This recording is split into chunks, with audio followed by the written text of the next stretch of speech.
Sitting చేసుకున్నాడు. ఆయన set చేసుకుని అమ్మాయి వెళ్ళిపోయారు.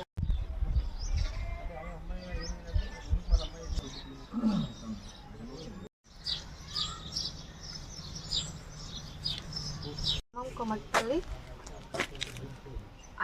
నా దగ్గర డబ్బులు ఉన్నన్ని రోజులు అవసరానికి వాడుకొని ఇప్పుడు కులం మీ క్యాస్ట్ వేరు మా క్యాస్ట్ వేరు వదిలేసే నన్ను, నీకు ఎంత డబ్బులు కావాలంటే అన్ని డబ్బులు ఇస్తాను అని చెప్పేసి అంటున్నాడు. పాప పుడితే ఒకవేళ ఇక్కడ మా దగ్గర ఉండిపోతుందేమో అని చెప్పేసి పాపను కూడా కడుపులోనే మెడిసిన్ ఇచ్చి పాపను కూడా చనిపోయేలా చేశారు.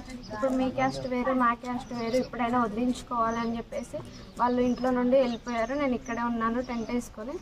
వాళ్ళు వచ్చేంత వరకు కూడా ఇక్కడ నుండి కదలను, ఇక్కడే ఉంటాను నేను. వాళ్ళు వచ్చేంత వరకు చచ్చినా పర్లేదు, ఇక్కడే ఉంటాను నేను. కావాలంటారు కానీ చావైనా బతికైనా ఆయనతోటే అని చెప్పేసి నేను ఇక్కడే ఉంటున్నాను. వాళ్ళు వచ్చేంత వరకు కూడా ఇక్కడ నుండి కదలను, ఇక్కడే ఉంటాను. నమస్కారము, నా పేరు లెగ్గల రాజు. ఇక్కడ కామారెడ్డి జిల్లాలోని లింగంపేట మండలంలోని కేశపేట గ్రామంలోని నెల్లూరు భాగ్య ఎస్సీ మాదిగా కులానికి చెందిన అమ్మాయి ఇదే గ్రామానికి సంబంధించిన బీసీ కులానికి సంబంధించిన చీటి రాకేష్ను ప్రేమ వివాహం చేసుకోవడం జరిగింది. ఇన్ని రోజులు కలిసిమెలిసి ఉండి మొన్న ప్రెగ్నెన్సీ పోయిన నుంచి అబ్బాయి ఆటలు ఆడడం మొదలుపెట్టిండు. మీ కులం తక్కువ, మీ కులం ఎక్కువ, మీ కులానికి మాకు ఎలాంటి సంబంధం లేదు, సయ్యత లేదు, గ్రామంలో మా ఇజ్జత పోతుంది, నీకేమైనా కావాలన్నా డబ్బులు ఇస్తాము, మీరు వెళ్ళిపోండి, లేదు అంటే బాగుండదని అమ్మాయికి భయభ్రాంతులకు గురి చేయడం జరుగుతుంది. అమ్మాయి వాళ్ళ కుటుంబ సభ్యులను కూడా భయభ్రాంతులకు గురి చేయడం జరుగుతుంది. ఈ విషయంపై పిఎస్లోకి వెళ్ళిన పోలీస్ స్టేషన్లు కూడా అధికారులు కూడా అమ్మాయికి మద్దతు తెలిపాల్సి ఉండి కూడా అమ్మాయికి వ్యతిరేకతగా పనిచేయడం జరుగుతుంది. అబ్బాయికి మద్దతు ఇస్తున్నారు, అమ్మాయి వాళ్ళ కుటుంబ సభ్యులను భయభ్రాంతులకు గురి చేస్తున్నారు. ఇప్పటికైనా అది ఉన్నత అధికారులు కానీ ఇప్పుడు చీటి రాకేష్ కుటుంబ సభ్యులు కానీ మేలుకొని వచ్చి అమ్మాయికి సమన్వయం చేయాలని కోరుతున్నాం.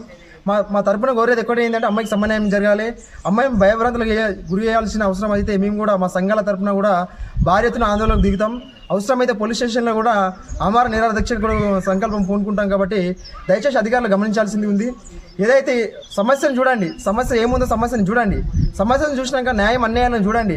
ఇంతకుముందు పెళ్లి చేసుకున్నప్పుడు కులం గుర్తుకు రాలేదు, పెళ్లి తర్వాత ఇప్పుడు కులం ఎట్లా గుర్తుకొస్తుంది? ఇన్ని సంవత్సరాలలో కులం గుర్తుకు రాని ఇప్పుడు ఎలా గుర్తుకొస్తుంది? ఇప్పుడు అమ్మాయికి అన్యాయం చేయాలని చూసి అమ్మాయికి ఆందోళనకు దిగింది. ఈరోజు ఎందుకు దిగింది, ఆందోళన ఎందుకు చేస్తుంది, టెంట్ వేసుకొని ఎందుకు కూర్చుంటుంది? ఈరోజు అమ్మాయికి అన్యాయం జరుగుతున్నాయి కదా. అధికారులు కూడా ఇక్కడ వచ్చి అమ్మాయి వాళ్ళ కుటుంబ సభ్యులను నైట్ కూడా బెదిరించడం జరిగింది. అధికారులు బెదిరిస్తున్నారు, పోలీసు అధికారులు వేల పేరు చెప్పడం లేదు. పోలీసు అధికారులు భయాందోళనకు గురి చేస్తున్నారు. ఈ భయాందోళనకు గురి చేస్తే భయపడేది వెళ్ళిపోయేది ఎవరు లేరు. కేసులు అయినా సరే వెనకడుగు వేసేది లేదు, కేసులు అయితే అవైతే అని చెప్తున్నారు. అమ్మాయికి అన్యాయం జరిగింది కాబట్టి అమ్మాయి వచ్చి కూర్చున్నది. ఇక్కడ అమ్మాయికి మద్దతు ఎవరు ఇస్తున్నారు, మద్దతుదారులు ఎవరున్నారు, వాళ్ళ పేరు కేసులు చేస్తామని భయాందోళనకు గురి చేస్తున్నారు. సంఘాల తరపున, దళిత సంఘాల తరపున కానీ ఏదైనా మేము చెప్తున్నాం ఒకటే విషయం, మా మీద కేసులు అయినా సరే జైలు కోవడానికి సంసిద్ధంగా, ప్రాణాలు అయినా సరే ఇక్కడ మా ప్రాణాలను అర్పిస్తాం కానీ న్యాయం జరిగే దగ్గర కొట్లాడతామని మేము డిమాండ్ చేస్తున్నాం. ఇప్పటికైనా అధికారులు మేల్కొని అమ్మాయికి సమన్యాయం చేయాలని కోరుతున్నాం. ఇప్పుడు చీటీ రాకేష్ ఇమీడియట్గా తీసుకొచ్చి అమ్మాయికి న్యాయం చేయాలని కోరుతున్నాం. చీటీ రాకేష్ కుటుంబ సభ్యులు కూడా అమ్మాయి ఇంట్లోకి నెట్టేయడం జరిగింది. ఒక చిన్న బాల్యంత అనే విషయం కూడా మర్చిపోయి అమ్మాయికి టార్చర్ చేయడం జరుగుతుంది. కాబట్టి అధికారులు కానీ ఇప్పుడు దళిత సంఘాలు కానీ ప్రజలు అందరూ గమనించాలి, మీడియా మిత్రులు కూడా గమనించాలి, ఉన్నత అధికారులు పోలీసు వ్యవస్థలో ఉన్న ఉన్నత అధికారులు గమనించి అమ్మాయికి సమన్యాయం చేయాలని కోరుతున్నాం. లేటెస్ట్ న్యూస్ తెలుగు మరియు ఇంగ్లీష్ అప్డేట్స్ కోసం ఇప్పుడే క్యూన్యూస్ అఫీషియల్ యాప్ ని ప్లే స్టోర్ నుండి డౌన్లోడ్ చేసుకోండి. సరికొత్త సమాచారాల కోసం క్యూన్యూస్ వెబ్సైట్ ని ఫాలో అవ్వండి. ఛానల్లో ప్రాంతీయ, జాతీయ, అంతర్జాతీయ వార్తలు వీక్షించండి. లైక్ చేయండి.